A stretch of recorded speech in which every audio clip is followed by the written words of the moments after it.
Әлихан Бөкейханов атындағы орта мектеп математика пәнінің мұғалімі Кенжеғұлова Ләззат Сәкеновна.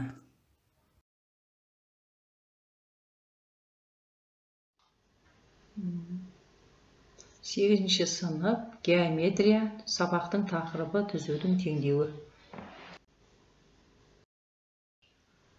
Сабақтың мақсаты түзудің жалпы теңдеуін ax плюс y плюс c тең 0 және берілген екі нүкте арқылы өтетін түзудің теңдеуін x минус x1 бөлінген x2 минус x1 тең y минус y1 бөлінген y2 минус y1 жазу.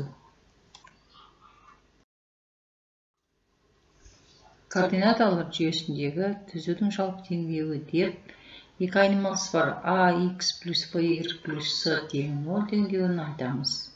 Ондағы a, v, c кез келген сандар, ал x пен y айнымалы бар.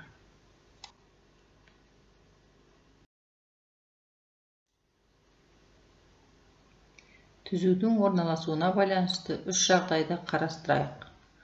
Бірінші жағдай. ax плюс y плюс c тең 0 түзудің жалпы теңдеуі. Осындағы a коэффициенті 0-ге тең болса, b коэффициенті 0-ге тең емес болса, онда түзу теңдеуі мына түрге келеді. y плюс c тең 0. Бұдан y-ті тапсақ, y тең минус c бөлінген b. Мысалы, 2y плюс 4 тең 0 түзудің теңдеуі берілсін. Осыдан y табу үшін 2y тең 4-ті оң жаққа шығарамыз, минус 4 болады. Y тапсақ, минус 2-ге тең болады. Y тең минус 2 түзудің теңдеуі. Түзудің теңдеуін тікбұрышты координаталар жүйесінде саламыз. Ол үшін y осінің бойынан минус 2 бірлікті таңдап, ox өзіне параллель түзу жүргіземіз. Ал y тең 1 түзуін жүргізу үшін y-тің бойынан бір нүктесін алып, ox өзіне параллель түзу жүргіземіз.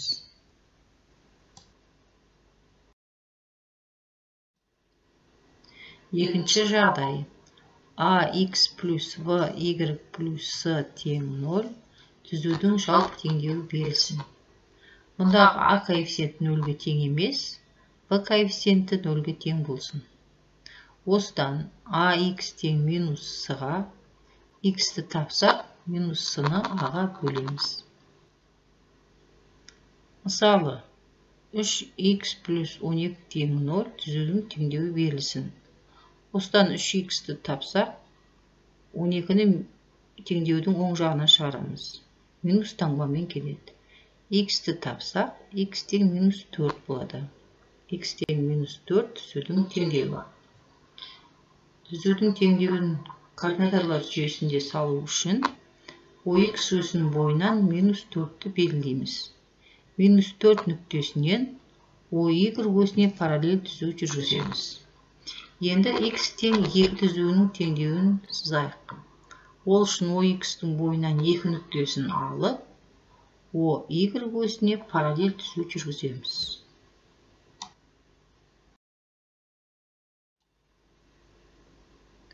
Үшінші жағдай. ax плюс y плюс c тең 0 түзудің жалпы теңдеуі берілсін.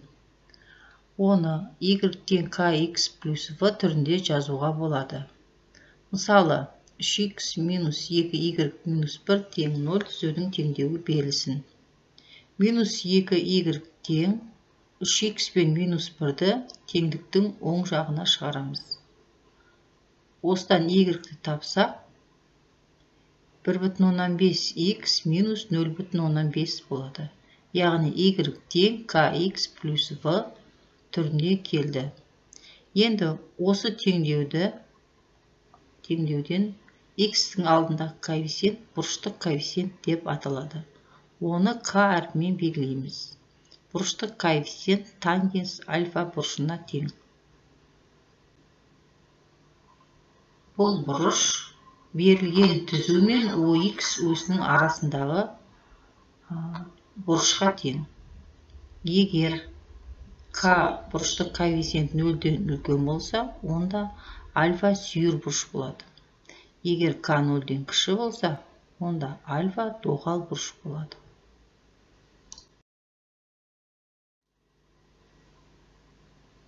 А x1, y1 және v нүктесінің координаталары x2, y2 нүктелер арқылы өтетін түзудің теңдеуін қарастырайық. Түзудің y тең kx плюс v теңдеуіндегі k мен v-ның мәндерін табамыз. Түзу a x1, y1 нүктесінен өтетіндіктен y1 kx1 плюс v-ға тең. Бұдан v-ны табатын болсақ, ол y1 минус kx1 болады.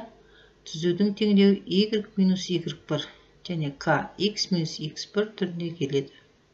Түзу v нүктесінен өтетіндіктен y2 минус y1 тең kx2 минус x1 болады. Бұдан k-ны тапсақ, y2 минус y1-ді бөлеміз x2 минус x1-ге.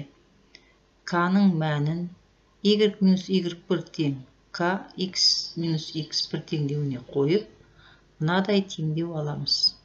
X минус x1 бөлінген x2 минус x1 тең y минус y1 бөлінген y2 минус y1. Осы формула екі нүкте арқылы өтетін түзудің теңдеуі.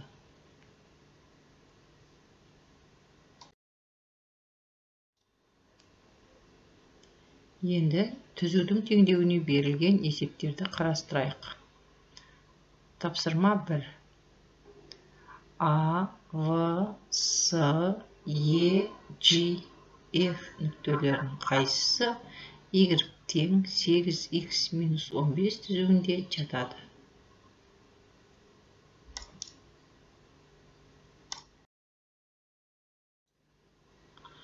Бірінші тапсырманың жауаптары. A нүктесінің координатасын түзудің теңдеуіне қоямыз. Сонда 8 минус 15 тең минус 7-ге. A нүктесі түзудің бойында жатпайды. V нүктесінің координаталар түзудің теңдеуіне қоямыз. Сонда 16 минус 15 тең 1. V нүктесі де түзудің бойында жатпайды. S нүктесінің координаталарын түзудің теңдеуіне қоямыз. Минус 16 минус 15 тең минус 31 болады. С нүктесі түзудің бойында жатады. E нүктесінің координаталарын түзуге қойғанда 32 минус 15 тең 17 болады. E нүктесі түзудің бойында жатпайды. G нүктесі координаталарын түзудің теңдеуіне қойғанда 16 минус 15 тең 1 болады. G нүктесі түзудің бойында жатады.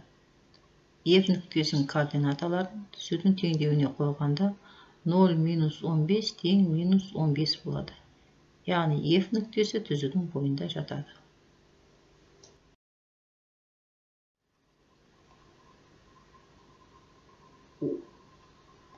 Ол үшін екі нүкте арқылы өтетін түзудің теңдеуін жазамыз. X минус x1 бөлінген x2 минус x1 тең y минус y1 бөлінген y2 минус y1. A нүктесі мен V нүктесінің координаталарын формулаға қойсақ, x минус 1 бөлінген x3 минус 1 тең y минус 1 бөлінген 4 минус 1. Осыдан x минус 1 бөлімінде 2 тең y минус 1 бөлінген бөлімінде 3. Енді пропорция арқылы түзудің теңдеуін жазамыз. 3x минус 2 y минус 1 тең 0 түзудің теңдеуі.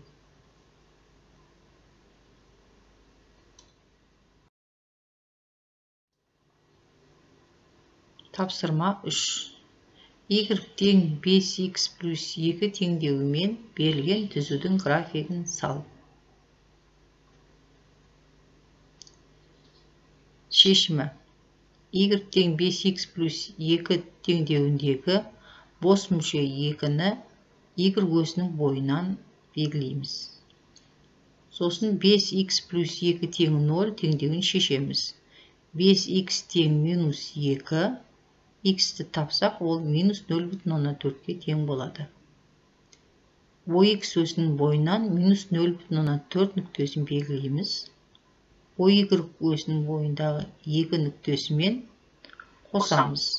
Сонда y тең 5x плюс 2 түзуі шығады. A нүктесінің координатасы минус 0,4-те 0 болады. V нүктесінің координатасы 0-де минус 2 болады.